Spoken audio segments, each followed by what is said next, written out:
తెలంగాణ రాష్ట్రంలో 1000 deputy surveyor ఉద్యోగాలపై రగడ చెలరేగింది.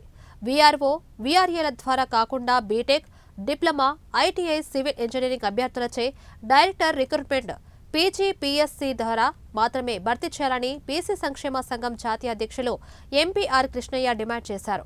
ఈ మేరకు ఏర్పాటు చేసిన ప్రత్యేక కార్యక్రమంలో పాల్గొన్న ఆయన నిరుద్యోగ యువతతో కలిసిన ర్యాలీ నిర్వహించారు. ప్రభుత్వం డిప్యూటీ సర్వేర్ పోస్టులను ఇంటర్, 10th అర్హత కలిగిన వీఆర్ఏ, వీఆర్ఓలతో కాకుండా బీటెక్, సివిల్ ఇంజనీరింగ్ చేసిన విద్యార్థులతో భర్తీ చేయాలని అన్నారు.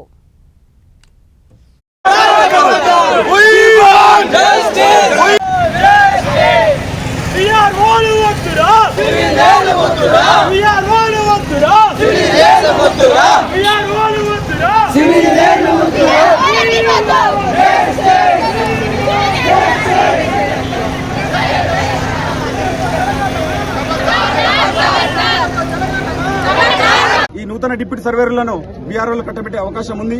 మేము గత 2 నెలల నుండి ఈ ఉద్యమాన్ని చేస్తున్నాము. దాన్ని కన్సిడర్ చేయకుండా బీఆర్ఓలను భర్తీ చేసే అవకాశం, అంటే డిప్యూటేషన్ ద్వారా భర్తీ చేసే అవకాశం ఉంది.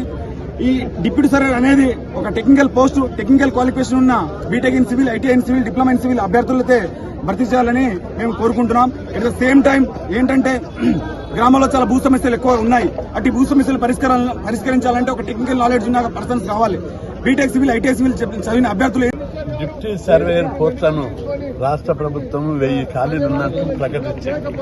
ఈ పోస్టులను బీటెక్, బిఈ, సివిల్స్ చేసిన వాళ్ళతో భర్తీ చేయాలని చెప్పి డిమాండ్ చేస్తూ వేలాది మందితోటి ఉస్మానియా యూనివర్సిటీ లోపల ర్యాలీ ప్రదర్శన జరగడం జరిగింది.